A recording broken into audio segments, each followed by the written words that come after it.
வேண்டுமே.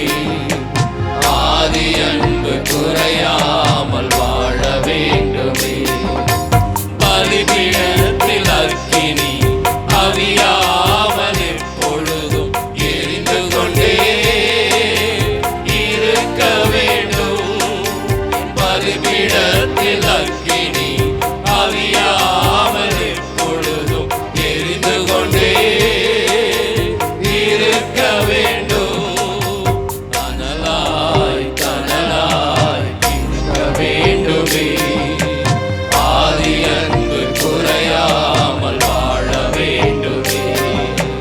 கனலாய் கனலாய் இருக்க வேண்டுமே. ஆதி அன்பு குறையாமல் வாழ வேண்டுமே. இரவு முழுவதும் விடிய காலம் மட்டும் பலிபீடத்தில் அக்கினி எரிய வேண்டும். இரவு முழுவதும் விடிய காலம் மட்டும் என் பலிபீடத்தில் அக்கினி எரிய வேண்டும். அனலாய் கனலாய் இருக்க வேண்டுமே. ஆதி அன்பு குறையாமல் வாழ வேண்டுமே. அனலாய் கனலாய் இருக்க வேண்டுமே. ஆதி அன்பு குறையாமல் வாழ வேண்டுமே. நெறிந்த நாணலை முறியாதவரை மங்கி எரியும் கிரியையை அணையாதவரை. நெறிந்த நாணலை முறியாதவரை மங்கி எரியும் கிரியையை அணையாதவரை. கனலாய் கனலாய் இருக்க வேண்டுமே. ஆதி அன்பு குறையாமல் வாழ வேண்டுமே. கனலாய் கனலாய் இருக்க வேண்டுமே. ஆதி அன்பு குறையாமல் வாழ வேண்டுமே. ஆவியானவரே ஆவியானவரே அனல் மூட்டி எங்களை ஆட்கொள்ளுமே. ஆவியானவரே ஆவியானவரே அனல் மூட்டி எங்களை ஆட்கொள்ளுமே. ஆவியானவரே ஆவியானவரே அனல் மூட்டி எங்களை ஆட்கொள்ளுமே. ஆவியானவரே ஆவியானவரே அனல் மூட்டி எங்களை ஆட்கொள்ளுமே. ஆவியானவரே ஆவியானவரே அனல் மூட்டி எங்களை ஆட்கொள்ளுமே. ஆவியானவரே இயேசுவே ஆவியானவரே அனல் மூட்டி எங்களை ஆட்கொள்ளுமே. பிதாவாகிய தேவனாலும் கர்த்தராகிய இயேசு கிறிஸ்துவினாலும் கிருபையும் சமாதானமும் உண்டாயிருப்பதாக. ஆமென். இன்றைய நாட்களில் நம்மை சுற்றிலும் சம்பவித்துக் கொண்டிருக்கிற சம்பவங்கள் நம்முடைய மனதை சமாதானப்படுத்தாமல் கலங்கச் செய்கிறதாக இருக்கிறது. ஒருவேளை நம்மை கலங்கச் செய்கிற சம்பவங்கள் நபருக்கு நபர் வித்தியாசப்படலாம். சிலருக்கு அவருடைய வீட்டிலே பிள்ளைகளாலே குடும்பத்தாலே பிரச்சனைகள் இருக்கலாம். சிலருக்கு வேலை ஸ்தலத்திலே பிரச்சனைகள் இருக்கலாம். சிலருக்கு சரீரத்தில் சுகவீனம், மனதை கவலை கொள்ள செய்யக்கூடிய வியாதிகள் இருக்கலாம். ஊழியக்காரர்களுக்கு திருச்சபையிலே காணப்படுகிற பிரச்சனைகள், ஊழியத்திலே காணப்படுகிற சவால்கள் மனதிற்கு கலக்கத்தை, கவலையை கொடுக்கக்கூடிய ஒன்றாக இருக்கலாம். மனதை கலங்கச் செய்கிற சூழ்நிலைகள் ஏராளமாக இருக்கிறது. சொல்லிக்கொண்டே பல காரியங்களை போய்கொண்டே இருக்கலாம். இப்படிப்பட்ட சூழ்நிலைகளுக்கு மத்தியிலே தேவன் நம்மை குறித்து சொல்லுகிறார், உங்களுடைய மனம் அமைதியாக. சில மாதங்களுக்கு முன்பதாக நான் கொடுத்த செய்தி அமர்ந்த தண்ணீர். தாவீது சொல்லுகிறான் அல்லவா, என்னை கர்த்தர் எந்த இடத்துல நடத்தி செல்லுகிறார்? அமர்ந்த தண்ணீர் அண்டையில். ஒரு அமைதியான சமாதானம் நிறைந்த சூழ்நிலையிலே நாம் நம்முடைய மனம் காணப்பட வேண்டும் என்று ஆண்டவர் விரும்புகிறார். சாத்தியமா என்றால் அது நிச்சயமாய் ஊழியக்காரனாகிய நான் கூட அந்த பிராக்டிக்கல்ல சொல்றேன். சில நேரம் தத்தளிப்பும் பதட்டமும் கவலையும் நம்முடைய இருதயத்தை ஆளுகை செய்கிறது. ஆனால் இந்த நாளிலே பேசி கொண்டிருக்கும் பொழுதே கர்த்தர் நம்முடைய இருதயங்களை சமாதானத்தினாலே நிரப்புவாராக. எத்தனை பேர் ஆமென் சொல்லுகிறீர்கள்? சங்கீதம் 46:10 நாம் வாசிக்கலாம். நீங்கள் அமர்ந்திருந்து நானே தேவன் என்று அறிந்து கொள்ளுங்கள், ஜாதிகளுக்குள்ளே உயர்ந்திருப்பேன், பூமியிலே உயர்ந்திருப்பேன். பலவிதமான நமது மனதை கவலை கொள்ளக்கூடிய பதட்டம் அடையக்கூடிய அந்த சம்பவங்களுக்கு மத்தியிலே ஆண்டவர் சொல்லுகிறார், நீங்கள் அமர்ந்திருங்கள், நீங்கள் அமர்ந்திருந்து நானே தேவன் என்று அறிந்து கொள்ளுங்கள். அமர்ந்திருங்கள் என்றால் என்ன அர்த்தம்? சமாதானமாக அமைதியுள்ள ஒரு ஆவியோடு கூட நீங்கள் தேவ சமூகத்திலே நம்பிக்கையோடு கூட காத்திருங்கள். அப்படி நீங்கள் காத்திருக்கும் பொழுது நான் செய்கிற அதிசயமான செயல்களை நீங்கள் கவனித்து நானே தேவன், நானே எல்லாவற்றையும் செய்கிறவர் என்பதை அறிந்து கொள்ளுங்கள். இந்த 46ஆம் சங்கீதத்தை முழுவதும் வாசிப்பதற்கு நான் இந்த வசனங்களை எடுப்பேன் என்றால் என்னுடைய செய்தியின் சாரம்சம் மாறிவிடும். என்னுடைய செய்தியின் முக்கியமான ஒரு கருப்பொருள் என்னவென்றால், நம்முடைய மனம் அமர்ந்திருக்க வேண்டும், சமாதானமாக இருக்க வேண்டும். கவனிக்க கேட்கிறேன். ஆண்டவருடைய நாமம் மகிமைப்படட்டும். 1ஆம் வசனத்திலிருந்து 3ஆம் வசனம் வரைக்கும் இந்த 46ஆம் சங்கீதத்தில் பார்த்தீங்கன்னா எத்தனையோ ஆபத்தான பதற்றத்தை ஏற்படுத்துகிற சூழ்நிலைகளை நாம் 1 முதல் 3 வரைக்கும் பார்க்கிறோம். 8ஆம் வசனத்தை நீங்கள் பார்த்தீங்கன்னா பூமியில் காணப்படுகிற பாழ்கடிப்புகளை குறித்து சொல்லப்பட்டு இருக்கிறது. 9ஆம் வசனத்தில் பார்ப்பீர்களானால் யுத்தங்கள், தேசத்துக்கு தேசம், ராஜ்யத்துக்கு ராஜ்யம் ஏற்படுகிற யுத்தங்கள், இவைகளை குறித்து சொல்லப்பட்டிருக்கிறது. 46ஆம் சங்கீதம் எத்தனையோ 1000 வருடங்களுக்கு முன்பதாக எழுதப்பட்ட சங்கீதம். இன்றைக்கும் இப்படிப்பட்ட சூழ்நிலைகளை நம்மை சுற்றிலும் பார்த்து கொண்டிருக்கிறோம். ஆபத்துகள் நிறைந்த ஒரு சமுதாயம், பாழ்கடிப்புகள் நிறைந்திருக்கிறது, யுத்தங்கள் நிறைந்திருக்கிறது. இதே சூழ்நிலையில் இருக்கிற நம்மை குறித்து ஆண்டவர் சொல்லுகிறார், நீங்கள் அமர்ந்திருங்கள். எத்தனை பேர் ஆமென் சொல்லுகிறீர்கள்? ஹல்லேலூயா. இப்பொழுது ஒரு செய்தி வந்து கொண்டிருக்கிறது. முழு உலகத்திற்கும் ஒரு எச்சரிப்பின் செய்தி, மறுபடியுமாக ஒரு எமர்ஜென்சி லாக்டவுன் வரப்போகிறது என்று. இதற்கு முன்பதாக 5 ஆண்டுகளுக்கு முன்பதாக வந்த அந்த கோவிட் பெருந்தொற்று லாக்டவுனை போல அல்ல. கடும் பண நெருக்கடி, விலைவாசிகள் உயர்வு, மக்கள் பொருட்களை வாங்க முடியாத, சாப்பிட முடியாத ஒரு நெருக்கடியான சூழ்நிலை வரப்போகிறது. ஒரு லாக்டவுன் வரப்போகிறது என்கிற ஒரு எச்சரிக்கை இன்றைக்கு சொல்லப்படுகிறது உலகத்திலே பல தலைவர்களால். கர்த்தருக்கு ஸ்தோத்திரம். நம்முடைய பிரதமர் சொல்லுகிறார், தனி வாகன பிரயாணத்தை தவிருங்கள், பொது வாகனத்தை பயன்படுத்தி எரிபொருளை மிச்சம் பண்ணுங்கள், தங்கத்தை வாங்காதிருங்கள், பல விலை உயர்ந்த பொருட்களை வாங்காமல் கொஞ்சம் பணத்தை சேகரித்து வையுங்கள், உங்களுடைய குடும்பத்தை பாதுகாப்பாய் நடத்துவதற்கு இந்த லாக்டவுன் டைம்ல நீங்கள் கவனமாக இருங்கள். பிரதமர் பிரமாதமாக ஒரு ஆலோசனையை சொல்லுகிறார். வருகிற காலங்கள் எப்படி இருக்கும், நமது பிள்ளைகள் எப்படி இருப்பார்கள், சிந்தித்து பார்த்தால் சில நேரம் தூக்கமே கெட்டு போய் விடுகிறது. தூங்க முடியாத அளவுக்கு பிரச்சனைகள் நம்மை சுற்றிலும் இருக்கிறது. அன்பான சகோதரனை சகோதரியே, இப்படிப்பட்ட மனநிலையில் இருக்கிறீர்களா? ஆபத்துகள் சூழ்ந்திருக்கிறதா? பாழ்கடிப்புகள் இருக்கிறதா? யுத்தம் சூழ்நிலைகள் இருக்கிறதா? அது தேசத்தில் மாத்திரமில்லாமல் குடும்பத்திலும் உங்களை சுற்றிலும் வேலை ஸ்தலத்திலும் காணப்படுகிறதா?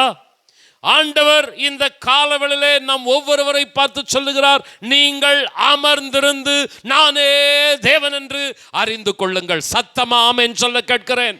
கொஞ்சம் 2 கரங்களை உயர்த்தி, தகப்பனே, எங்களுடைய இருதயத்தை சமாதானப்படுத்துவதற்கு உலகத்தால் முடியாது, மனிதர்களால் முடியாது. உலகத்தில் உள்ள எந்த ஒரு காரியங்களினாலும் எங்களுடைய மனம் சமாதானம் அடையாது. உங்கள் இருதயம் கலங்காதிருப்பதாக.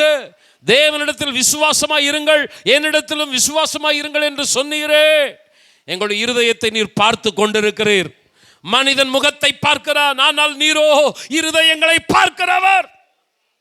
எங்களை பார்க்கிறவங்க அவனுக்கு என்ன கவலை அப்படின்னு ஆண்டவர் சொல்றாங்க. ஆனா எங்களுக்கு உள்ள மனசுக்குள்ள இருக்கிற பாரங்கள், பதற்றங்கள், பயங்கள், கவலைகளை நீர் ஒருவரே அறிந்திருக்கிறீர். இந்த காலவெளியிலே சொல்லுகிறீர், நீங்கள் அமர்ந்திருந்து நானே தேவன் என்று அறிந்து கொள்ளுங்கள். அப்படியே நீர் ஆண்டவரே உம்முடைய வல்லமை வெளிப்படுத்துவீராக. எத்தனை பேர் ஆமென் சொல்லுகிறீர்கள்? ஏசாயாவின் புஸ்தகம் 30ஆம் அதிகாரம் 15ஆம் வசனம். நீங்கள் மனம் திரும்பி அமர்ந்திருந்தால் ரட்சிக்கப்படுவீர்கள், அமெரிக்கையும் நம்பிக்கையுமே உங்கள் பலனாய் இருக்கும் என்று இஸ்ரவேலின் பரிசுத்தராய் இருக்கிற கர்த்தராகிய தேவன் சொல்லுகிறார். நீங்களோ அப்படி செய்ய மனதாயிராமல். அன்பானவர்களே, அமெரிக்கையும் நம்பிக்கையுமே உங்கள் பலனாயிருக்கும். நல்ல கொஞ்சம் கவனமாய் கேட்க அன்பாய் கேட்கிறேன். உங்களுடைய இருதயத்தை கர்த்தர் சமாதானப்படுத்துவாராக, தைரியப்படுத்துவாராக. அமெரிக்கையும் நம்பிக்கையுமே. அமெரிக்கை என்பது என்ன? ஆங்கில வேதாகமத்தில் நீங்க பார்த்தீங்கன்னா குவைட்னஸ், அமைதியா இரு. ஒரு சில டைம் பிரச்சனை வரும்போது சொல்றாங்க, கொஞ்சம் அமைதியா இரு, தானா எல்லாமே அடங்கிடும். பிரச்சனை வரும்போது நம்மளும் ஒரு பிரச்சனையை தூக்கி போட்டோம்னா எரிகிற நெருப்புல இன்னொரு நெருப்பை போட்ட மாதிரி இருக்கும். கொஞ்சம் வாயை மூடிட்டு அமைதியா இரு, தானா எல்லாம் அடங்கும். ஆண்டவர் சொல்றாரு, அப்படி வாயை மூடிட்டு அமைதியா இருன்னு சொல்லல. நீ பதட்டப்படாத, கலங்கி பயந்து தவித்து கொண்டு இருக்காத. என்னுடைய சமூகத்தில் நம்பிக்கையாய் அமெரிக்கையாய் சமாதானமாய் அமர்ந்திரு. அதுவே உன்னுடைய பலனாக, அதுவே உனக்கு ஆற்றலாக மாறும். எத்தனை பேர் ஆமென் சொல்றீங்க? நம்ம பலவீனம் அடையிறது நம்முடைய சிந்தனைகளினாலே தான். தேவையற்ற குப்பைகளெல்லாம் நம்ம மண்டையில் இருக்கிறதுனால தான் நம்ம பலவீனம் அடைகிறோம். பரீட்சையில் எழுதுகிற மாணவர்கள் மாணவிகள் பதட்டமாக இருக்கக்கூடாது. அவங்களுக்கு ஒரு கவுன்சிலிங் கிளாஸ் வச்சுருவாங்க எக்ஸாமுக்கு முன்னாடி. பதட்டப்படக்கூடாது, பயப்படக்கூடாது. நீங்கள் பதட்டமும் பயமும் அடைவீர்களானால் உங்களுக்கு தெரிந்த பதில்களை கூட நீங்கள் எழுத முடியாமல் போய்விடும். வெற்றி பெறக்கூடிய நீங்கள் தோல்வி அடையக்கூடிய மாணவர்களாய் மாறிவிடுவீர்கள். சில பிள்ளைகளெல்லாம் நீங்கள் கவனித்து பார்த்தீங்கன்னா செய்தித்தாளில் வரும், நல்ல எக்ஸாம் எழுதியிருப்பாங்க. ஆனால் அவங்களுக்குள்ள ஒரு பயம், ஐயோ நான் தோற்று விடுவேனா, மதிப்பெண்கள் இப்படி வந்து விடுமோ, தற்கொலை பண்ணி செத்துருவாங்க. செத்துட்ட பின்னாடி அவங்களை குறித்து ரிப்போர்ட் வரும், இவங்க தான் ஸ்கூல் ஃபர்ஸ்ட் வந்திருக்கிறாங்க, கிளாஸ் ஃபர்ஸ்ட் வந்திருக்கிறாங்க. எத்தனையோ நியூஸ்கள் அப்படி நம்ம படிச்சிருக்கிறோம். அமெரிக்கையும் நம்பிக்கையும், அந்த குவைட்னஸ், மனசுல சமாதானம் இல்லைன்னா, ஒரு அமைதியான சமாதானமான சாந்தமான சிந்தனை இல்லைன்னா நமக்கு பலன் இருக்காது, பலவீனம் அடைந்து விடுவோம். நம்ம செய்யத்தகாத வேலைகளை செஞ்சு இன்னும் சிக்கலாக்கி நம்ம மாட்டிக்கொள்வோம். அன்பான தேவப்பிள்ளையே, சகோதரனே, சகோதரியே, நமக்கு எல்லாருக்கும் நல்ல ஆண்டவர் இருக்கிறார். எத்தனை பேர் ஆமேன் சொல்லுகிறீர்கள்? நீங்கள் சும்மா இருங்கன்னு மாத்திரம் சொல்லல, நீங்கள் அமர்ந்திருந்து நானே ஹல்லேலூயா. கொஞ்சம் சத்தமா ஆமேன் சொல்ல கேட்கிறேன். என்ன பிரச்சனையோடு இன்னைக்கு ஆலயத்துக்கு வந்திருக்கிறீங்க அன்பானவர்களே? ஆக்சுவலாக இன்னைக்கு மெசேஜ் என்ன தெரியுங்களா? காலத்தை என்ன செய்யணும்? பிரயோஜனப்படுத்தி கொள்ளணும். அதில் 3 மெசேஜ் ஆண்டவர் கொடுத்துட்டார்.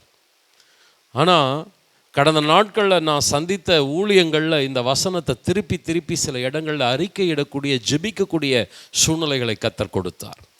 அப்போ நான் ஜெபம் பண்ணேன், ஆண்டவரே இந்த வசனத்தையே நான் இந்த வாரம் கர்த்தருடைய வார்த்தையை வைக்க விருப்பப்படுகிறேன். எந்த வார்த்தையை பிரசங்கம் பண்ணணும்னு நமக்கு தெரியாது. ஆண்டவர் இதுதான் நீ பண்ணணும்னு சொல்லிட்டாருன்னா நான் அதை பண்ணிவிடுவேன். நான் பிரதர்ஸ் அண்ட் சிஸ்டர்ஸ், இந்த காலவெளியிலே ஆண்டவருடைய நாமத்தினால கேட்கிறேன், உங்களுடைய இருதயம் சமாதானமாக இருப்பதாக. உங்களுடைய இருதயத்தில் இருக்கிற கலக்கங்கள், பயங்கள், இவைகளெல்லாம் உங்களை பலவீனப்படுத்திவிடும். பதட்டத்தில், குழப்பத்தில் நீங்கள் தவறான முடிவுகளை எடுத்து இன்னும் தோல்விகளில் சிக்கிக்கொள்வீர்கள். நீங்கள் சமாதானமாய் இருப்பீர்களானால் நிச்சயமாய் ஒரு ஆசீர்வாதமான நிலையை எட்ட முடியும். குழப்பத்தில், பிரச்சனைகளில், இப்படிப்பட்ட ஆபத்துகளில், பாழ்கடிப்புகளில், யுத்தங்களில் சமாதானமாக இருக்க முடியுமா? முடியும். எந்த ஆத்மா தேவனை நம்பி இருக்கிறதோ, எந்த ஆத்மா தேவ சமூகத்தை சார்ந்திருக்கிறதோ, அமர்ந்திருக்கிறதோ, அந்த இருதயத்தில் கர்த்தர் சமாதானத்தை தருவார். எத்தனை பேர் ஆமென் சொல்லுகிறீர்கள்? உங்கள் இருதயம் அப்படிப்பட்ட அமைதலில் கடந்து வர கர்த்தர் உதவி செய்வாராக. உங்களுக்கு பிரசங்கம் பண்ணுகிற நான் இதை பிராக்டிக்கல் மெசேஜாக தான் எடுக்கிறேன். என்னுடைய இருதயம் கூட கலங்குகிற பலவிதமான சூழ்நிலைகளின் பாதைகளிலே நான் கடந்து சென்றது உண்டு. அந்த கலக்கத்தில், கோபத்தில், பதற்றத்தில் நான் செய்கிற காரியங்கள் தவறாக போய் இருக்கின்றன. ஆனால் ஜெபத்தோடு, நிதானத்தோடு, அமைதியோடு, பொறுமையோடு ஆண்டவருடைய சமூகத்திலே காத்திருந்து நான் செய்த காரியங்கள் எனக்கு ஆசீர்வாதமாய் முடிந்திருக்கின்றன. எத்தனை பேர் ஆமென் சொல்லுகிறீர்கள்? குடும்பமானாலும் சரி, வேலை ஸ்தலமானாலும் சரி, எந்த ஒரு சூழ்நிலையானாலும் சரி, கோபம், பதற்றம், பயம், கவலை, துரிதமாய் செயல்படாதிருங்கள். நீங்கள் அமர்ந்திருங்கள். நானே தேவன் என்று அறிந்து கொள்ளுங்கள். அக்கறைக்கு போவோம் வாருங்கள். ஆண்டவர் சீஷர்களை பார்த்து சொல்லுகிறார். நமக்கு நேரம் இங்கே குறைவாக இருக்கிறது. ஒருவரோடு ஒருவர் பேசும் நேரம் இல்லை. அக்கறைக்கு போய் கொஞ்ச நேரம் நாம் பேசலாம். படகில் ஏறி உட்காருகிறார்கள். படகில் ஏறி உட்கார்ந்து சீஷர்கள், 12 சீஷர்கள், இயேசு கிறிஸ்து 13 பேர் தான். நல்ல ஜாலியாக பேசிகிட்டே போகிறாங்க. டைமே இல்லைல்ல. சில டைம் வீட்டில் ஹஸ்பண்ட் அண்ட் ஒய்ஃப் பேசுறதுக்கு டைமே இருக்க மாட்டேங்குது. பெற்றோர் பிள்ளைகள் ஸ்பெண்ட் பண்ணுறதுக்கு டைமே இருக்க மாட்டேங்குது. அப்படி ஒரு டைம் கிடச்சிச்சுன்னா, அப்பா இப்படி உக்காந்து பேசி ஒன்றா சாப்பிட்டு எவ்வளோ நாளாச்சு அப்படின்னு என்ன பண்ணுறோம், அந்த டைமை என்ஜாய் பண்ணுறோம். சீஷர்கள் ஒன்றா உக்காந்துங்கன்னு ஆண்டவரோட நேரத்தை செலவிட்டு பல நாள் ஆயிடுச்சு.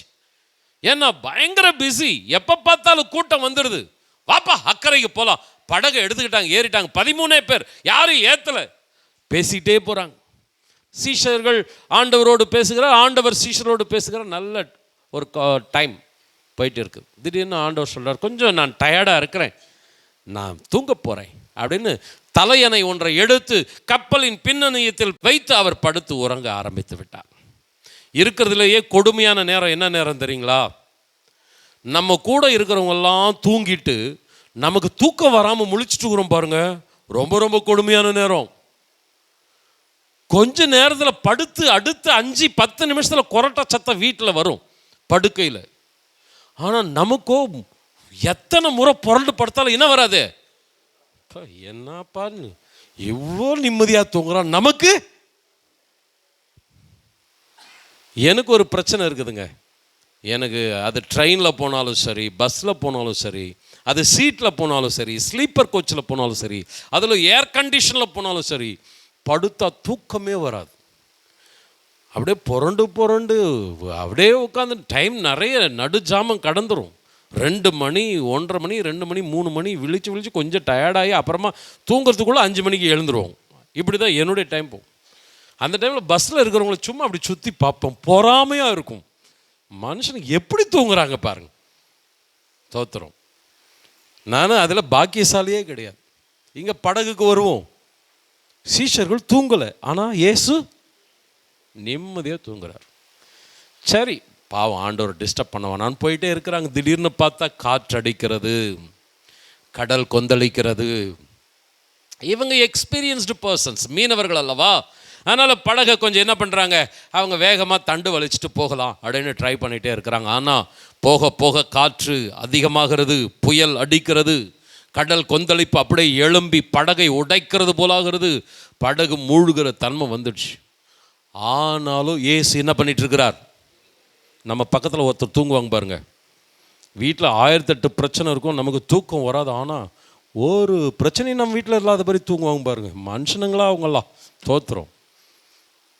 தோத்துறோம். ஆண்டவர் நிம்மதியாக தூங்கிட்டு இருக்கிறார். சீஷர்கள் எழுப்புறாங்க, ஆண்டவரே எழுந்தோம், நாங்கள் மடிந்து போவது உமக்கு கவலை இல்லையா? இன்னும் கொஞ்ச நேரம் நீர் தூங்குனீர்னா நாங்கள் செத்து போயிடுவோம். எங்களை குறித்து கொஞ்சம் கூட உமக்கு அக்கறை இல்லையா? எழுந்தருளும். சில நேரம் நம்மளும் இப்படி தானே ப்ரேயர் பண்ணுறோம். ஆண்டவரே இவ்வளோ பிரச்சனை இருக்குது, அமைதியாக இருக்கிறீரே அப்பா, இன்னும் நீர் கொஞ்ச நேரம் அமைதியாக இருந்தான்னா என்னுடைய குடும்பம் என்னாகும், என் பிள்ளைகள் என்னாவாங்க, என்னுடைய சரீரத்தில் இருக்கிற வியாதி என்னை பயமுறுத்திட்டு இருக்குது, நான் இருப்பேனா இல்லைன்னா என்ன பண்ணுறீர் ஆண்டவரே, அமைதியாக இருக்கிறீரே. நம்மளும் சில நேரம் ஆண்டவரை பார்த்து புலம்புறோம், கூப்பிடுறோம். ஆனால் மார்க்கு சுவிசேஷம் 4ஆம் அதிகாரம் 39ஆம் வசனம், அவர் எழுந்து காற்றை அதட்டி கடலை பார்த்து இறையாதே அமைதலாயிரு என்றார். அப்பொழுது காற்று நின்று போய் மிகுந்த அமைதல் உண்டாயிற்று. கொஞ்சம் கவனிங்க, நல்ல தெரிஞ்ச சப்ஜெக்ட் தான். உங்களுடைய மனதில் கொஞ்சம் இந்த வசனங்கள் ஆழமாய் பதியட்டும். அதே சீஷர்கள் என்ன பிரச்சனையில் இருக்கிறார்களோ அதே பிரச்சனையில் தான் ஆண்டவர் இருக்கிறார்.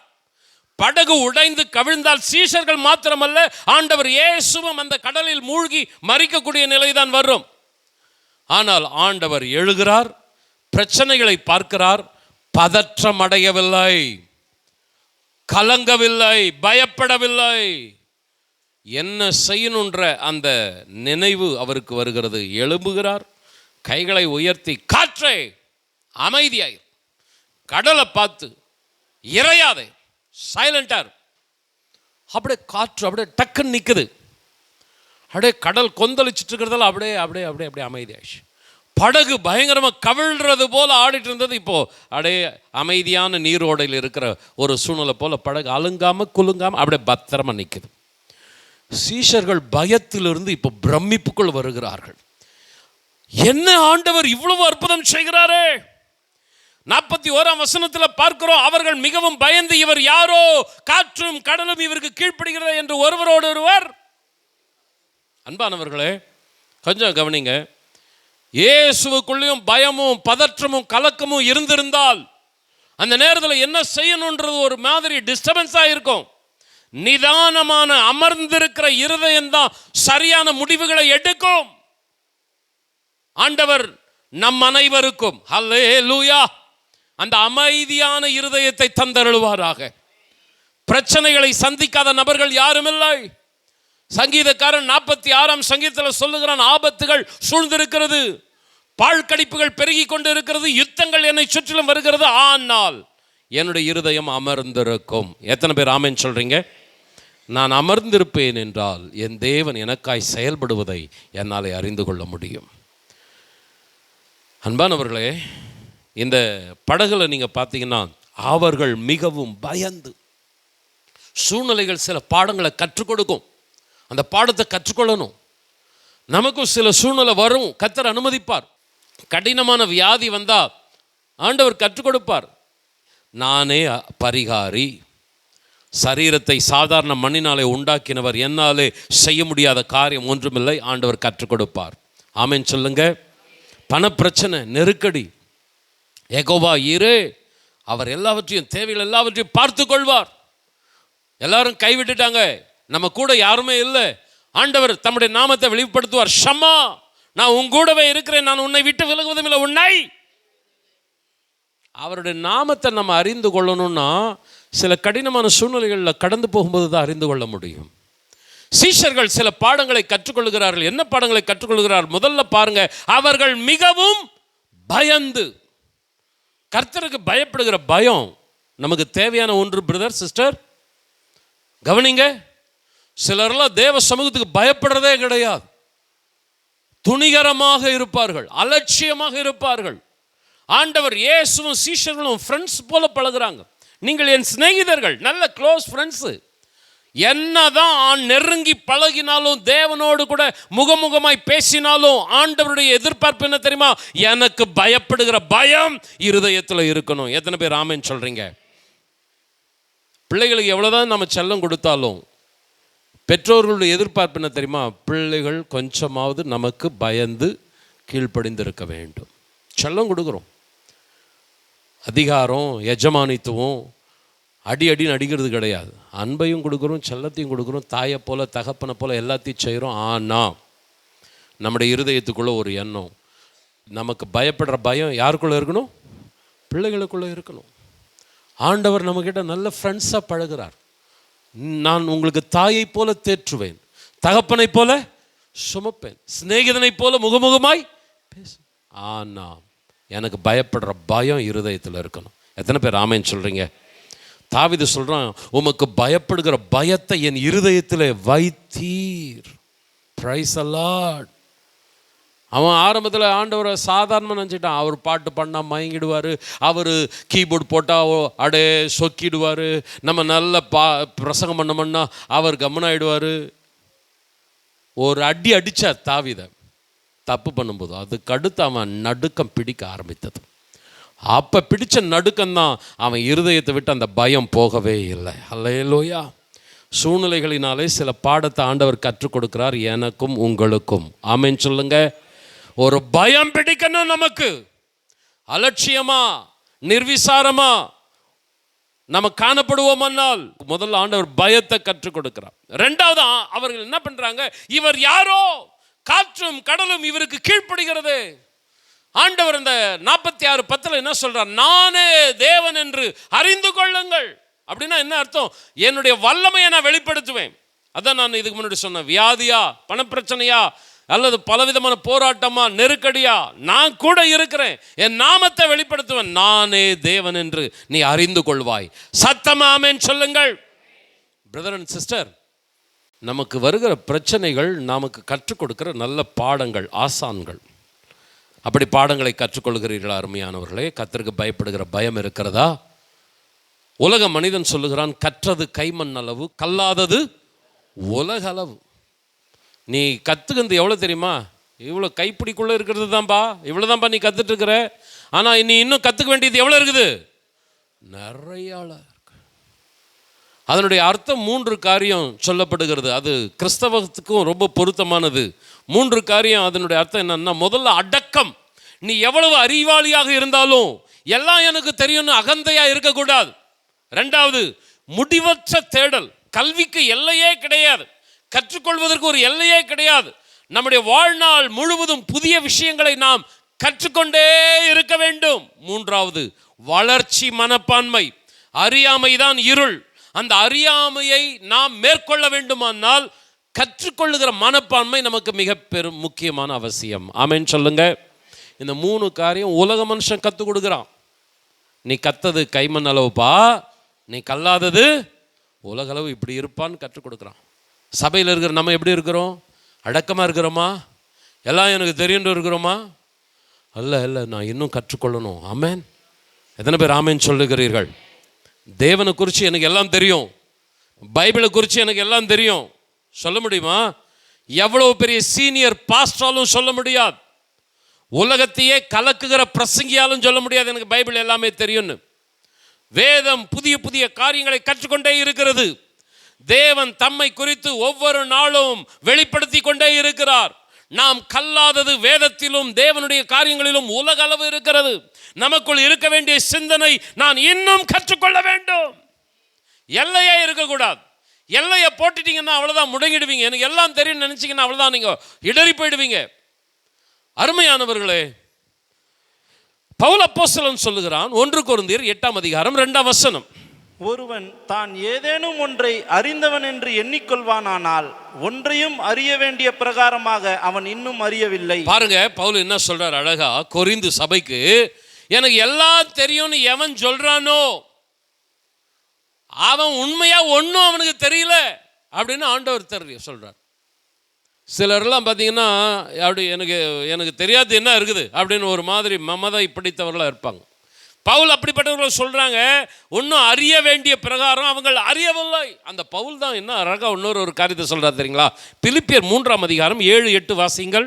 ஆகிலும் எனக்கு லாபமாயிருந்தவைகள் எவைகளோ அவைகளை கிறிஸ்து இயேசுவுக்காக நஷ்டம் என்று எண்ணினேன். அது மாத்திரமல்ல, என் கர்த்தராகிய கிறிஸ்து இயேசுவை அறிகிற அறிவின் மேன்மைக்காக எல்லாவற்றையும் நஷ்டம் என்று எண்ணிக்கொண்டிருக்கிறேன். கவனிங்க, ஆண்டவராகிய இயேசு கிறிஸ்துவை அறிகிற அறிவின் மேன்மைக்காக. பவுல் அப்போஸ்தலன் ஆண்டவராகிய இயேசு கிறிஸ்துவை இன்னும் நான் அறிந்து கொள்ள வேண்டும் என்று விரும்புகிறான். அவன் என்ன நியூ பிலீவரா? அப்பதான் சபைக்கு வந்த புது விசுவாசியா? அவனை குறித்து வேதம் முந்தின 5-6 வசனத்தில் பார்த்தீங்கன்னா, நான் 8ஆம் நாளில் விருத்த சேதனம் அடைந்தவன், இஸ்ரவேல் வம்சத்தான், பென்யமின் கோத்திரத்தான், எபிரேயரில் பிறந்த எபிரேயன், நியாயப்பிரமாணத்தின்படி பரிசேயன், நியாயப்பிரமாணத்திற்குரிய நீதியின்படி குற்றஞ்சாட்டப்படாதவன். அப்படின்னா என்ன அர்த்தம் தெரியுங்களா? இவன் நியாயப்பிரமாணத்தை எல்லாம் கற்று அறிந்திருக்கிறவன். இந்த வேதத்தில் எந்த கேள்வியை கேட்டாலும், நியாயப்பிரமாண காரியங்களில் எந்த கேள்வியை கேட்டாலும் டான் பதில் சொல்லுகிறவன் தான் பவுல் அப்போஸ்தலன். கவனிங்க. ஆனா இவ்வளவு வேத அறிவு, இவ்வளவு நல்ல சபை யூத காரியங்களை அறிந்தவன் சொல்லுகிறான், கிறிஸ்துவை அறிந்து கொள்ள நான் விரும்புகிறேன், நான் இன்னும் கற்றுக்கொள்ள விரும்புகிறேன். எத்தனை பேர் ஆமென் சொல்லுகிறீர்கள்? கொஞ்சம் ஆமென் சொல்லுங்களேன். நீங்கள் அமர்ந்திருந்து நானே தேவன் என்று. அப்போ உங்களுக்குள்ளேயும் எனக்குள்ளேயும் ஒரு ஸ்டூடெண்ட்டுக்குரிய ஒரு குணம் இருக்கணும். ஆண்டவரே எனக்கு கற்றுத்தரோம்ப்பா. பைபிளை எடுத்துட்டு வீட்டில் படிக்க உக்காந்தீங்கன்னா ஒரு எண்ணம் இருக்கணும், ஆண்டவரே எனக்கு கற்றுத்தார ஆண்டவரே வேதத்தை. ஆமென் சொல்லுங்களேன். சபைக்கு வந்தீங்கன்னா, ஆண்டவரே எனக்கு உம்முடைய வார்த்தைகளை சத்தியங்களை எனக்கு கற்றுத்தாரும். யாருக்குங்க ஆண்டவர் தன்னை வெளிப்படுத்துவார்? பிரதர் சிஸ்டர் கவனமாக கேளுங்க.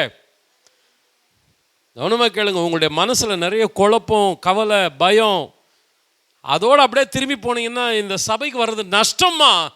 நஷ்டம். ஆண்டவர் சொல்றார், நானே தேவன் என்று அறிந்து கொள், தேவ சமூகத்தில் அமர்ந்திரு. அன்பானவர்களே கவனிங்க, பவுல் அப்போஸ்தலன் புது விசுவாசி கிடையாது. நல்ல சபை காரியங்கள் சத்தியம் நல்ல அறிந்தவன். அவன் பிரதான ஆசாரியர்களோடவே தர்க்கம் பண்ணுறான். அவ்வளவு பயங்கர இன்டெலிஜென்ஸ். சபைக்குள்ள வந்தா அந்த விசுவாசி, அந்த பவுல் வந்தான்னா என்னடா பிரசங்கம் பண்ணுறதுன்னு ஊழியக்காரர்களே நடுங்குவாங்க. அந்த அளவுக்கு அவன் பைபிளில் எல்லாமே கற்றறிந்தவன். ஆனால் அவன் சொல்கிறான், நான் கிறிஸ்துவை இன்னும் அறிய வேண்டும். ஹல்லேலூயா. பிரதர், யாருக்கு வெளிப்படுத்துவார் தெரியுமா ஆண்டவர் தன்னை? கொஞ்சம் கேளுங்களேன். ஊழியக்காரன் நான் சொல்கிறேன், எனக்கு எல்லாம் தெரியும், இந்த ஏரியாலே நான் தான் சீனியர், இந்த இடத்துல பைபிளில் பிரசங்கம் பண்ணால் எனக்கு எல்லாமே பண்ண தெரியும். ஆண்டவர் எனக்கு வெளிப்படுத்த மாட்டார், சத்தியங்களை வெளிப்படுத்த மாட்டார். ஆண்டவரே எனக்கு கற்றுத்தாரோம். ஆண்டவரே, ஒரு கற்றுக்கொள்கிற மாணவனை போல தேவ சமூகத்தில் நான் கடந்த வாரம் இருந்ததுனால தான் உங்களுக்கு கற்றுக் கொடுக்குற ஆசானாக நான் இங்கே இருக்கிறேன். ஆமென். பிரதர் அண்ட் சிஸ்டர், உங்களுடைய மனசில் ஒரு எண்ணம் இருக்கணும், ஆண்டவரே உம்மை அறிந்து கொள்ளணும். அப்பா, உம்மை அறிந்து கொள்ளணும். ஆண்டவர் யாரை பார்த்து சொல்லுகிறார்? நீங்கள் அமர்ந்திருந்து நானே தேவன் என்று யாரை பார்த்து சொல்லுகிறார்? இந்த ஒரு சிந்தனை எழும்புச்சு. இது சபையை பார்த்து சொல்றாரா அல்லது சத்துருக்களை பார்த்து சொல்றாரா? ஒரு சிந்தனை எழும்புச்சு. நீங்கள் அமர்ந்திருந்து நானே தேவன் என்று அறிந்து கொள்ளுங்கள், சபையில் இருக்கிற விசுவாசிகளை பார்த்து சொல்றாரா இல்லை வெளியே இருக்கிற புறஜாதிகளை பார்த்து நானே தேவன் அப்படின்னு சொல்றாரா? ரெண்டு இடத்துக்கும் பொருந்துகிறது. சீஷர்கள் படகுல போன சம்பவத்தில் பார்த்தீங்கன்னா, காற்றே இறையாதே, கடலே அமைதலாயிரும். பிரச்சனைகளை பார்த்து தான் சொன்னார். தேவ ஜனங்களுக்கு விரோதமாக எழும்பி வந்த பிரச்சனைகளை பார்த்து தான் சொன்னார். ஆனால் அதே சமயம் தேவ ஜனங்களை பார்த்தும் அதே வார்த்தைகளை ஆண்டவர் சொல்லுகிறார். அன்பான சகோதரனை சகோதரியே, இந்த காலவெளியிலே நீங்கள் தேவனுடைய சமூகத்துக்கு வருவது, காத்திருப்பது, அமர்ந்திருப்பது, நம்பிக்கையை விசுவாசத்தை அறிக்கையிடுவது ஒருபோதும் வீணாய் போகவே போகாது. ஆண்டவர் எல்லா சூழ்நிலைகளை மாற்றி அமைக்கிற வல்லமையுள்ள தேவனாயிருக்கிறார். இந்த 46ஆம் சங்கீதத்தில் பார்த்தீங்கன்னா 7-11 வசனத்தில் 2 முறை திருப்பி சொல்லப்பட்டிருக்கிற வசனம், சேனைகளின் கர்த்தர் நம்மோடு இருக்கிறார், யாக்கோபின் தேவன் நமக்கு உயர்ந்த அடைக்கலம். சேனைகளின் தேவன் பாட்டு பாடுற நேரத்தில் ஒரு சரணத்தை எடுத்தோம். உலர்ந்த எலும்புகள் எல்லாம் எப்படி மாறுகிறது? ஒரு சேனையாய் மாறுகிறது. சபை ஒரு சேனை. ஹல்லேலூயா. நம்ம எல்லாருக்கும் நிறைய பிரச்சனைகள் இருக்குது. குடும்பத்தில் உலர்ந்த எலும்பு போல, சபையில் உலர்ந்த எலும்பு போல பல பிரச்சனைகளுக்கு மத்தியில் இருந்தாலும் ஆண்டவர் நம்மளை எப்படி பார்க்கிறார் தெரியுமா? சிதறி போன எலும்பு துண்டுகளை போல பார்க்கல, ஒரு சேனையாய் பார்க்கிறார். ஹல்லேலூயா. ஆண்டவர் அந்த சங்கீதத்தில் தன்னை வெளிப்படுத்துறாரு. பாழ்கடிப்புகள் இருக்கிறது, யுத்தம் இருக்கிறது, ஆபத்து இருக்கிறது, ஆனால் தன்னை வெளிப்படுத்துகிறார். சேனைகளின் கர்த்தராகிய நான் உங்களோடு கூட இருக்கிறேன். ஹல்லேலூயா. ஒரு சேனை நம்மளை சுற்றிலும் ஆண்டவர் சூழ நின்று பாதுகாப்பு மதில் சுவராக இருக்கிறார். அன்பானவர்களே, 4ஆம் வசனத்தை முக்கியமாக வாசிங்க. ஒரு நதியுண்டு, அதன் நீர்க்கால்கள் தேவனுடைய நகரத்தையும் உன்னதமானவர் வாசம் பண்ணும் பரிசுத்த ஸ்தலத்தையும் சந்தோஷிப்பிக்கும். கவனிங்க அருமையானவர்களே, நிறைய மனசில் கவலையும் பதட்டமும் பயமும். ஆனால் இந்த நதி சொல்லுகிறது, தம்முடைய ஜனங்களை சந்தோஷிப்பிக்கிற தேவன், மகிழ்ச்சியில் நடத்துகிற தேவன். என்னுடைய ஜனங்களை என்னுடைய ஜெப வீட்டில் கொண்டு வந்து அவர்களை மகிழ பண்ணுவேன். தேவ சமூகம் மகிழ்ச்சியை கொடுக்குற இடங்க. நீங்கள் வீட்டில் உட்காந்து வேதத்தை வாசித்தாலும் தேவனுடைய ஆலயத்துக்கு வரும் பொழுதும் என்ன நடக்குதுன்னா, உங்களுடைய கவலைகளை கர்த்தர் உங்களுடைய இருதயத்திலிருந்து எல்லாமே எடுத்து போட்டு நம்பிக்கையினாலே மகிழ்ச்சினாலே நிரப்புகிறார். சத்தமாக ஆமென் சொல்லுங்களேன். நீங்கள் வீட்டுக்கு உக்காந்துட்டு இருந்தீங்கன்னா உங்களுக்கு நஷ்டம் இதுதான், வேற ஒன்றும் இல்லை. உங்களுடைய துக்கம் உங்களை தொடர்ந்து பிடிக்கும், உங்களுடைய மன அழுத்தம் உங்களை தொடர்ந்து வாதிக்கும், உங்களை முறுமுறுக்க வைக்கும். ஆனால் நீங்கள் ஆலயத்துக்கு வந்தீங்கன்னா ஒரு நம்பிக்கையை சொல்லுவீங்க, கர்த்தர் எனக்காக செயல்படுவார், அவர் எனக்காக யாவையும் செய்து முடிப்பார். ஹல்லேலூயா. அன்பானவர்களே, ஒரு நதி உண்டு, ஒரு நதி, பரலோக நதி, மனிதர்களை தேவ ஜனங்களை சந்தோஷப்படுத்துகிற நதி. இந்த நதியை பற்றி ஏதேன் தோட்டத்தில் சொல்லப்பட்டிருக்கிறது. அந்த ஏதேன் தோட்டம் செழிப்பாக்கக்கூடிய நதி. வெளிப்படுத்தலில் சொல்லப்பட்டிருக்கிறது பரலோகத்தில் ஒரு நதி, அது தேவனுடைய நகரத்தை சந்தோஷிப்பிக்கிறது என்று சொல்லி. எசேக்கியேல் 47ஆம் அதிகாரத்தில் பார்த்தீங்கன்னா இதே நதியை குறித்து சொல்லப்பட்டிருக்கிறது. கணுக்கால் அளவு, முழங்கால் அளவு, இடுப்பளவு, நீச்சாளம் என்று அந்த நதியை குறித்து சொல்லப்பட்டு இருக்கிறது. இந்த நதி என்பது எதை குறிக்கிறது? தேவ சமூகத்தை குறிக்கிறது. நல்ல கவனிங்கள், கர்த்தருக்கு மகிமை உண்டாகட்டும். சபை கூடி வருதலை சிலர் விட்டு விடுகிறது போல நீங்கள் விட்டு விடாதிருங்கள்.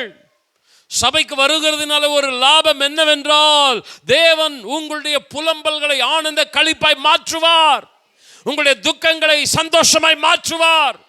இருதயத்தில் ஒரு சந்தோஷத்தை கர்த்தர் நிரப்ப பண்ணுவார். எத்தனை பேர் ஆமென் சொல்லுகிறீர்கள்? மனிதன் உங்களுடைய இருதயத்தை உடைய பண்ணி, சத்துரு உங்களை அலைக்கழித்து உங்களுடைய இருதயத்தை நொந்து போக செய்தாலும், சபைக்குள் நீங்கள் வரும்பொழுது உங்களுடைய இருதயம் சந்தோஷத்தினால் நிறைந்திருக்கும். உங்களுடைய ஆவி கர்த்தரை மகிமைப்படுத்தும். ஆமென் சொல்லுங்களேன். எப்போ சபைக்கு வந்தாலும் ஒருத்தி அழுதுகிட்டே இருப்பாளாம். வரும்போதெல்லாம் அவள் அழுறது தான் அவளுடைய வேலை. அவள் பேர் என்னங்க? அன்னாள். எப்பொழுதும் அழுதுகிட்டே இருப்பாள். ஆனால் முதல் அதிகாரம் அழுமூஞ்சின்னு சொல்கிற அதிகாரம், 2ஆம் அதிகாரம் சொல்லுகிறது, அவள் தேவனை துதித்து பாடுகிறவள். என் கர்த்தரை போல பரிசுத்தம் உள்ளவர் இல்லை, உம்மை அல்லாமல் வேறொருவரும் இல்லை, எங்கள் தேவனை போல ஒரு கண்மலையும் இல்லை. அவர் சிறியவனை புழுதியிலிருந்து எழுப்பி குப்பையிலிருந்து தூக்கி சிங்காசனத்தில் அமர வைக்கிறார். என்ன ஒரு வர்ஷிப்! ஆமென் சொல்லுங்களேன். நீங்கள் அழுமூஞ்சியாக இருக்கிறீங்களா? நீங்கள் ஆராதிக்கிறவர்களாக மாறணுன்னா சபையை விட்டுடாதீங்க. துக்கத்தில் அவ தேடினது என்னன்னா அந்த நதி, தேவ சமூகம். நகோமி சொந்த ஊரில் தான் பிரச்சனை, சாப்பாட்டுக்கு வழி இல்லை. மோவாபுக்கு போனால் பிழைச்சிக்கலாம் அப்படின்னு போனால் மோவாபில் பாழ்கடிப்பு. மோவாபில் அவளுக்கு பயங்கர பிரச்சனை. மொத்தத்தையும் அவளை ஒன்றுமில்லாமல் ஆக்கிடுச்சு. நிறைவாக போனால் ஒன்றுமில்லாமல் ஆயிட்டான். ஆனால் அங்கேயே அவள் அப்படியே கூடாரம் போட்டு தங்கில்ல. ஒரு நதியுண்டு, தேவனது ஜனங்களை சந்தோஷிப்பிக்கிற நதி, அது தேவனுடைய தேசத்தில் பாய்கிற நதி. நான் எழுந்து போகிறேன். வந்தால் தேவ சமூகத்துக்கு.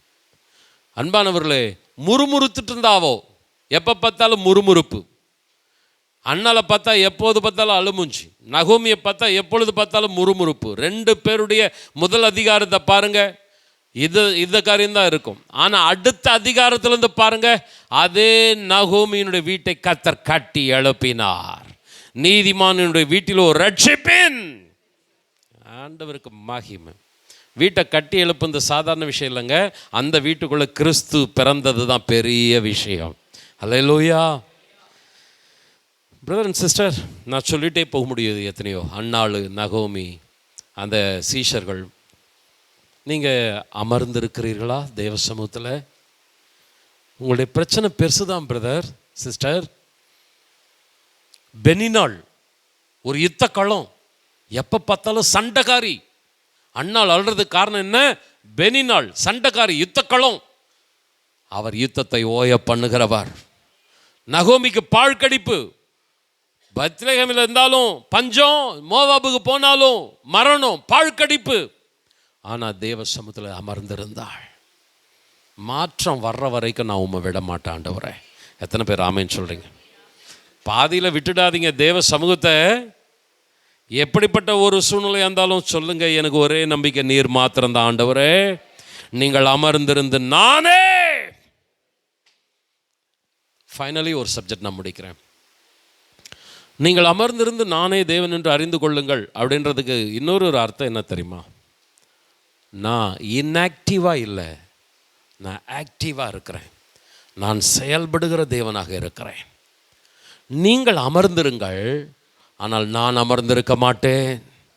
நீங்கள் ஜெபத்தில் அமர்ந்திருங்கள், நீங்கள் தேவனுடைய ஆலயத்தில் வந்து நம்பிக்கையோடு விசுவாசத்தோடு அமர்ந்திருங்கள். உங்களுடைய நம்பிக்கையை பார்க்கிற நான் அமர்ந்திருக்க மாட்டேன். உங்களுக்காக செயற்படுகிற தேவனாக இருக்கிறேன். எத்தனை பேர் ஆமேன் சொல்லுகிறீர்கள்? கொஞ்சம் ஆமேன் சொல்லுங்களேன். உங்களுக்காக யாருமே செயல்படுறதுக்கு இல்லையா பிரதர் சிஸ்டர்? எனக்கு யாருமே இல்லை, எனக்கு சொந்த பந்தம் யாரும் இல்லை, நான் ஒரு அனாதை. இல்லை இல்லை இல்லை, உங்களுக்காக செயல்படுகிற ஒருவர் இருக்கிறார். ஹல்லேலூயா. நானே தேவன். ஹல்லேலூயா. கொஞ்சம் ஹல்லேலூயா சத்தமாக சொல்லுங்க. ஆண்டவருக்கு மகிமை உண்டாகட்டும். யோவான் சுவிசேஷத்தில் நீங்கள் பார்த்தீங்கன்னா ஆண்டவர் சொல்கிறார், என் பிதா இதுவரைக்கும் கிரியை செய்து வருகிறார். என் பிதா சும்மா இல்லை, இதுவரைக்கும் அவர் வேலை செஞ்சுட்டே இருக்கிறார். முதல்ல ஆதியாகமத்தில் நம்ம பார்க்கிறோம், ஆண்டவர் 7ஆம் நாளில் ஓய்ந்திருந்தார். 6 நாள் ஃபுல் பிஸி. 7ஆம் நாள் ஓய்ந்திருந்தார் அப்படின்னா என்ன அர்த்தம்? நம்ம எல்லாம் சொல்கிறோம்ல, ஒரு நாள் தான் நம்ம ரெஸ்ட் எடுக்கிறதுக்கு இருக்குது, அந்த நாளும் சர்ச்சில் மீட்டிங்கு, ஞாயிற்றுக்கிழமை ஆராதனை போட்டு இந்த பாஸ்டர் பண்ணுறார் பாரு அப்படின்னு நீங்கள் சொல்கிறது நினைவுக்கு வருது. தோத்திரம். பிதாவாகிய தேவன் 6 நாள் பிஸியாக இருந்துட்டு 7ஆம் நாள் ரெஸ்ட் எடுத்தாரா? இல்லை இல்லை, அந்த 7ஆம் நாள் மனிதனுக்கும் தனக்கும் உரிய ஆராதனை நாளாக மாற்றினார். ஆனால் எப்போ மனுஷன் பாவத்தில் விழுந்தானோ அதோடு அவருடைய ரெஸ்ட் மொத்தம் க்ளோஸ் ஆகிடுச்சு. பாவத்தில் விழுந்ததுலேருந்து. அதனால தான் இயேசு சொல்கிறார், இதுவரைக்கும் என் பிதா கிரியை செய்து கொண்டே இருக்கிறார். அன்பானவர்களே, நான் ஃபைனலாக ஒன்று சொல்கிறேன், ஆண்டவர் உங்களுக்காக செயல்படுகிறவராக இருக்கிறார். இதை தான் மோசே கிட்ட ஆண்டவர் சொல்கிறாரு, நீங்கள் சும்மா இருங்கள், கர்த்தர் உங்களுக்காக யுத்தம் பண்ணுவார். நீங்கள் சும்மா இருங்க, நான் உங்களுக்காக யுத்தம் பண்ணுவேன். இங்க சும்மா இருப்பது, அமர்ந்திருப்பது, அமெரிக்கையா இருப்பது, இதெல்லாம் என்ன காட்டுகிறது? ஒரு ஈசி சேரை போட்டு கம்முன்னு படுத்துன்னு தூங்குறத காட்டுகிறதா? இல்லை. நீங்கள் உங்களை பரிசுத்தத்திலே, விசுவாசத்திலே, ஜபத்திலே, சபை கூடி வருதலிலே, தேவனுடைய சமூகத்திலே நீங்கள் காத்திருப்பது தான் அமர்ந்திருப்பது. ஆமென் சொல்லுங்களேன். இன்னைக்கு நிறைய பேர் என்ன பண்ணுறது கிடையாது, ஜபத்தில் இல்லை, சபை கூடி வருதலில் விட்டுடுறாங்க. அமெரிக்கையா அமைதியான சமாதானமான ஒரு நம்பிக்கையான குணத்தில் இல்லாமல் சண்டை களமா என்னத்தை பண்ணிட்டார் ஆண்டவர்னு ஒரு முறுப்பும் யுத்த களமுமாக மாறிவிட்டது. காரணம் தேவனுடைய சமூகத்தில் இல்லை. ஆண்டவர் சொல்கிறார், நீங்கள் சும்மா இருங்க, நான் யுத்தம் பண்ணுவேன். நீங்கள் அமர்ந்திருங்க, நானே தேவன் என்று அறிந்து கொள்வீர்கள். எத்தனை பேர் ஆமென் சொல்கிறீங்க? பிரியமானவர்களே, யோசேப்பு விரோதமாக நிறைய பாழ்கடிப்புகள், நிறைய அவனுக்கு விரோதமாக யுத்தங்கள். யுத்தம் யார் பண்ணுறாங்க தெரியுமா? கூட பிறந்த பிரதர்ஸ் பண்ணுறாங்க. அடிமையாக விலைக்கு விற்கப்பட்ட அந்த இடத்துல அந்த எஜமானம் பண்ணுறான். ஒரு இடத்துல வேலைக்கு போய் சேர்ந்து அந்த குடும்பத்துக்கு ஆசீர்வாதமாக தான் அந்த இடத்துல யுத்தம் நடக்குது. ஜெயிலுக்கு போனால் அங்கே பிரச்சனை. யுத்தம் போகிற இடத்துலலாம் யோசேப்புக்கு பாழ்கடிப்பு. எங்கே போனாலும் அவனை தூக்கி ஜெயிலில் போடு, குழியில் போடு, ஒன்றும் இல்லாமல் அவனை துரத்து. இதுதான் பாழ்கடிப்பு. ஆனால் ஒரு அமர்ந்திருக்கிற குணம்னு சொல்கிறதுல இந்த யோசேப்பை பார்க்கும்போது ரொம்ப ரொம்ப ஆச்சரியமாக இருக்குது. யோசேப்பு ஒரு முட்டாளா? யோசேப்பு ரொம்ப ரொம்ப இன்டெலிஜென்ஸ். பார்வோன் சொல்கிறான், தேவாவி அவனுக்குள் இருக்கிறது. ஆமென். பயங்கர பிரில்லியன்ட். யோசேப்பு ஏதாவது ஊனனா குருடனா ஒரு மாதிரி ஒரு கேரக்டரா? அழகுள்ள வாலிபன். அவனை பார்த்தா அப்படியே மயங்கர அளவுக்கு அழகு, திறமை இருக்குது, சாமர்த்தியம் இருக்குது, அழகு இருக்கிறது, ஞானம் இருக்குது. ஆனால் யோசேப்பு அமர்ந்திருந்தான். பதட்டமடையில், டென்ஷன் ஆகல, குழம்பலை, கலங்கலை, அமைதியாக காத்தார். குழியில் தூக்கி போட்டாலும், தவறான குற்றச்சாட்டு சொன்னாலும், சிறைச்சாலையில் தூக்கி போட்டாலும், அவன் தனக்காக வழக்காடுவதற்கும் தன்னை உயர்த்தி கொள்வதற்கும் நிறைய வாய்ப்புகள் அவனுக்கு வந்துச்சு. கவனிங்க, நான் முடிக்கிறேன். கர்த்தர் என்னை உயர்த்துகிற வரைக்கும் நான் அவருடைய கரத்தில் அடங்கி இருப்பேன். பயங்கரமான ஒரு அபிஷேகம் பெற்ற ஒரு பாத்திரம் யோசேப்பு. அவனுக்குள்ள நிறைய டேலண்ட்ஸ், கிஃப்டட் பர்சன், பிரில்லியன்ட், நல்ல அழகு, இத்தனை இருந்தும் அவன் செயல்படவே இல்லைங்க. அவன் அமைதியாக இருந்தான். ஏன்னா என் கர்த்தர் எனக்காக செயல்படுவார். என்னுடைய கிறிஸ்தவ வாழ்க்கையில் நான் விசுவாசியாக இருந்ததுலேருந்து ஊழியக்காரனாகி இருக்கிற இத்தனை வருஷம் என்னுடைய அனுபவத்தில் யார் யாரெல்லாம் தேவனுக்காக அமர்ந்திருந்தார்களோ, விட்டு கொடுத்து, தாழ்த்தி, பரிசுத்தத்தோடு, விசுவாசத்தோடு, தான் கிரியை செய்யாமல், சுயம் மாம்சம் முந்தி கொள்ளாமல், ஆண்டவர் எனக்காக யாவையும் செய்து முடிக்கிற வரைக்கும் நான் பொறுத்திருப்பேன் யார் யார் இருந்தார்களோ அவர்கள் எல்லாரையும் நான் பார்க்கிறேன். அவருடைய வாலிப வயதிலே கஷ்டப்பட்டார்கள், அவருடைய இளம் பிராயத்திலே கண்ணீர் விட்டார்கள். ஆனால் அவருடைய முதிர் வயதிலே நான் அவர்களை பார்க்கிறேன். அவர்களை சிங்காசனத்திலே கொண்டு வந்து கர்த்தர் வைத்திருக்கிறார். அவர்களை ஒரு இடத்துல நீ அமர்ந்திரு, நான் உனக்கு செய்ய போகிற அதிசயமான காரியங்களை எல்லாம் நீ பார் என்று அவர்களை கர்த்தர் மேன்மைப்படுத்தி வைத்திருக்கிறார். இந்த வருடம் வாக்குத்தத்தம், நான் உன்னை சிறந்திருக்கும்படி செய்வேன்.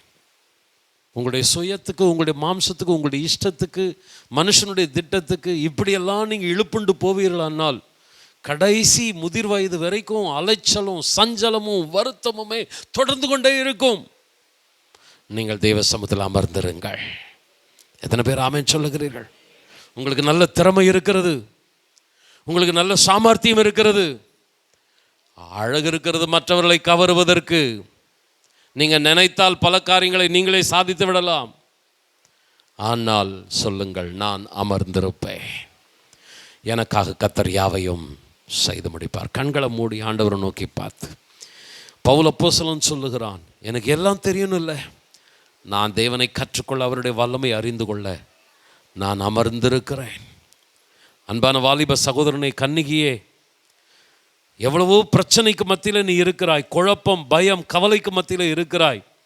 ஆனால் ஒன்றை உனக்கு சொல்லுகிறேன், உனக்காக யாவையும் செய்து முடிக்கிறது உன் பெற்றோர் அல்ல, உன்னுடைய படிப்பு அல்ல, நீ வைத்திருக்கிற சாமர்த்தியம் அல்ல. நீ தேவ சமூகத்தில் அமர்ந்திருப்பாயானால் உன்னை உயர்த்துவதற்கு கர்த்தராலே முடியும். சுற்றிலும் பாழ்கடிப்புகள் இருக்கிறது, யுத்தங்கள் இருக்கிறது, ஆபத்துகள் நம்மை சூழ்நிலை இருக்கிறது. இத்தனை பிரச்சனைகளிலே நீ சேதமாகாமல் இருக்க வேண்டும் என்றால் ஒரே பாதுகாப்பு, தேவன் நமக்கு அடைக்கலமும் பலனும். ஆபத்து காலத்தில் சேனைகளின் கர்த்தர் நம்மோடு கூட இருக்கிறார். யாக்கோபின் தேவன் உயர்ந்த அடைக்கலமானவர். கொஞ்சம் கரங்களை உயர்த்தி, ஆண்டவரே, இந்த பாழ்கடிப்புகள், இந்த ஆபத்துகள், இந்த பொல்லாப்புகளுக்கு மத்தியில் என்னை பாதுகாக்க நீர் வல்லவராக இருக்கிறீரப்பா. சில நேரம் ஃபேமிலியை நினச்சா, பிள்ளைகளை நினச்சா தூக்கம் போயிடுது. உலகம் இப்படி மோசமாக இருக்குதே, சொசைட்டி, சமுதாயம் இப்படி கேவலமாக போயிட்டு இருக்குதே, என் எதிர்காலம், என் பிள்ளைகளுடைய எதிர்காலம் எப்படி இருக்கும்னு நினச்சா பயம், நடுக்கம் பிடியுது. ஆண்டவர் அப்போ சொல்கிறாரு, ஊழியக்காரனே, நீ கவலைப்பட்டு இருக்காத, உன் பிள்ளைகளை என்கிட்ட கொண்டு வந்து விட்டுடு. உன் பிள்ளைகள் என்னோடு இருக்கும்படி நீ அவர்களை உருவாக்கி விடு, அவர்களை நான் பார்த்து கொள்ளுவேன். என் அன்பு பெற்றோரே, என் அன்பு தாயே, தகப்பனே, உன் பிள்ளைகளை படிப்பதற்கு கல்லூரிக்கு அனுப்புகிறாய், உன் பிள்ளைகளை நல்ல நல்ல வேலைகளுக்கு, உயர்வுகளுக்கு, வசதியான சூழ்நிலைகளுக்கு அனுப்புகிறாய். மறந்து விடாதே, கர்த்தரிடத்தில் உன்னுடைய பிள்ளைகளை அனுப்புவதற்கு மறந்து விடாதே. பிள்ளைகள் கர்த்தரோடு இருக்கிறார்களா என்பதை கவனிக்க மறந்து விடாதே. ஏனென்றால் உலகம் ஆபத்து நிறைந்தது, பாழ்கடிப்புகள் நிறைந்தது, யுத்தங்கள் நிறைந்தது. ஆனால் இத்தனை சூழ்நிலைகளுக்கு மத்தியிலே உன்னையும் உன் பிள்ளைகளையும் அற்புதங்களாக, அடையாளங்களாக சபையிலே, சமுதாயத்திலே நிறுத்துவதற்கு கர்த்தர் ஒருவரால் மாத்திரமே முடியும். ஹல்லேலூயா, ஹல்லேலூயா. இதோ நானும் கர்த்தர் எனக்கு கொடுத்த பிள்ளைகளும் அற்புதங்களாக, அடையாளங்களாக இருக்கிறோம் என்று பக்தன் ஒருவன் கம்பீரமாய் சாட்சி சொல்றான். 2 கரங்களை உயர்த்தி, ஆண்டவரே, அப்பா, ஆண்டவரே, எங்களுடைய குடும்பமும், எங்களுடைய பிள்ளைகளும், எங்களுடைய சபையும் நம்முடைய பாதத்தில் அமர்ந்திருக்கிறோம். ஆண்டவர், நீர் மாத்திரம்தான்ப்பா எங்களுக்கு, எங்களுடைய திறமை அல்லப்பா, எங்களுடைய சாமர்த்தியம் அல்ல ஆண்டவரே, எங்களால் எல்லாம் முடியணும் இல்லப்பா, எனக்கு எல்லாம் தெரியணும் இல்லை ஆண்டவரே, நான் உம்மை அறிந்து கொள்ளணும், இன்னும் உம்மை கற்றுக்கொள்ளணும். என் ஆத்துமா உம்மை நோக்கி அமர்ந்திருக்கிறது. இந்த உலகத்தை பார்க்கிறேன், சூழ்நிலைகளை பார்க்கிறேன், ஆனால் மனம் கலங்குகிறது. ஆனால் உம்மை பார்க்கிறேன், என் தேவன் எனக்காக யாவையும் செய்து முடிப்பார். கரங்களை தட்டி, என் ஆத்துமாவே, நீ தேவனை நோக்கி அமர்ந்திரு. ஓ, அவரே தேவன் என்பதை உன்னுடைய வாழ்க்கையிலே வெளிப்படுத்துவார். சமுதாயம் அறிந்து கொள்ளும், ஜனங்கள் அறிந்து கொள்வார்கள், இந்த தேவனை போல ஒரு தேவன் இல்லை. ஹல்லேலூயா. ஆத்துமா உம்மை நோக்கி அமர்ந்திருக்கும், நான் நம்புவது உம்மாலேயாகும்.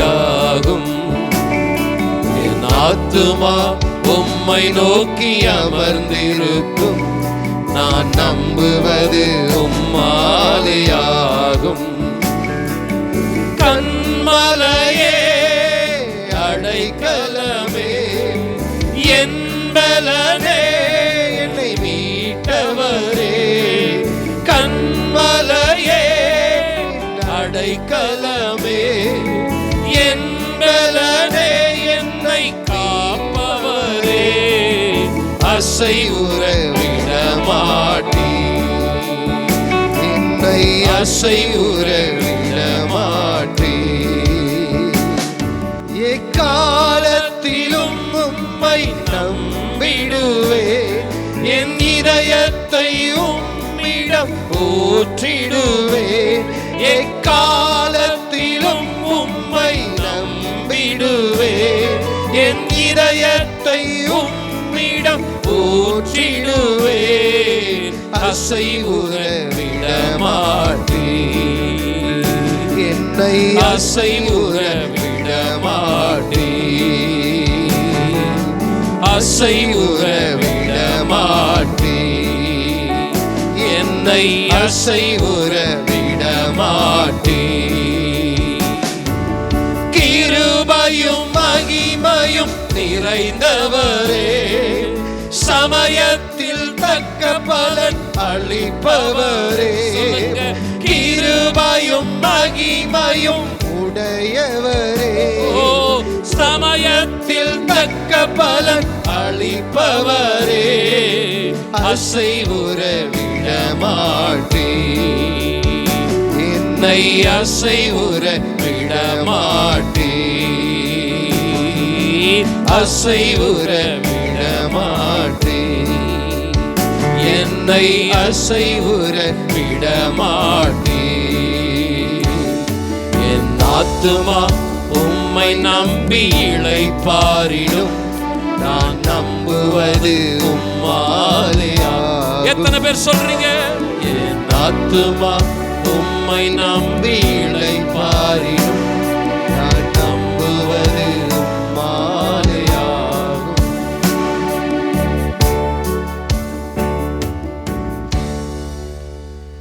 ஆண்டவரே, எங்களுடைய ஒரே நம்பிக்கை நீர் மாத்திரம்தான்.